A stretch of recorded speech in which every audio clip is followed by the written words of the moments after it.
Differentiation. Have you got to the point where you think you know it, you've absolutely mastered it, but then you do a mock exam and you get a horrible score? You've actually pretty much failed it and you just don't know how. You know how to differentiate, you know the rules, but why is it not connecting to exam questions? Well, I think there's three things that maybe you're missing and you're not connecting that are stopping you getting those marks. I like to call them maths code. Let's check out this video and then hopefully we will get you getting those top scores in those exams. Okay, point one. Now this one, it may seem straightforward, but I have tutored enough students to know that it's often these basic steps that are missing in people's understandings that are stopping people from getting those top marks. So the first thing I want you to know is that differentiation is the tool to work out the gradient of a curve. So if in an exam question you're ever told, work out the gradient of this curve, I'm going to tell you that that is probably an instruction to differentiate that curve. See? Not that complicated, is it? Let's do it. Let's do it in the exam.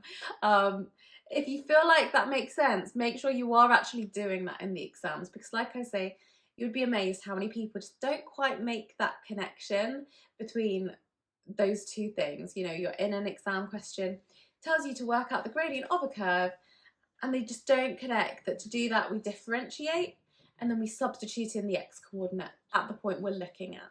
Okay, that's great. Well, let's check out number two. Okay, point number two. In an exam, if they ask you to work out the coordinates of a maximum, of a minimum, of a stationary point, of a point of inflection, of a turning point, then I'm telling you now, there's one fact you need to know to use to work that out, and that is that the differential, dy dx, is equal to 0. Now that then gives you an equality that you can now solve. So time after time I see students absolutely miss that core fact, and gosh, you can access so many marks by doing that, because you differentiate, you're going to get some marks, you put it equal to 0, you get another mark, and then there's the solving it, which gets you more marks. So by solving that, you will get the x coordinate, and then if we also want the y coordinate, we will then just substitute that value of x back into the original equation, and bang, you've now got the coordinates of that maximum, minimum, turning point, stationary point, point of inflection. They all have a gradient, dy dx equal to 0. Okay then, so number 3. Now this is the other thing that I find people make this generic mistake on, and I think it's really fixable, which is why I'm here today to tell it to you. And that is, if you ever see the statement, determine the nature of the stationary point. Now, if they ever ask you to work out the nature or determine the nature of a stationary point, that's a phrase or a terminology that people just think, what do you mean, nature?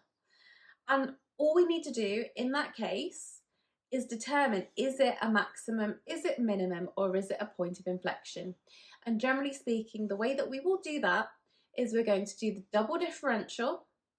We will then substitute in whatever value you worked out the stationary point was at from the previous step. So when we did dy dx equals 0, so we've got that x coordinate of that minimum, maximum point of inflection, and we substitute that in, okay?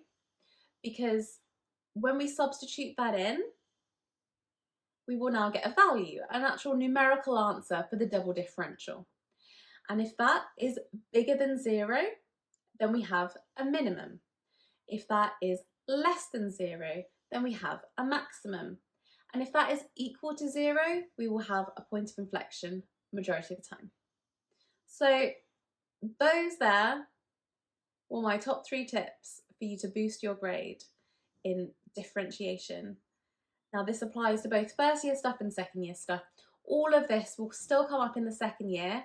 You know, a lot of people can get lost and think, oh gosh, I only need to know how to do the harder things in the second year. But no, you know, you can be in the second year knowing and bossing how to do the product rule, the quotient rule and everything, but actually you're still falling down because you've forgotten these things from year 1. All right, so get those facts in your notebook. Make sure that you now keep an eye out for those in any differentiation question, and let me know how you get on. I'll speak to you soon. Bye.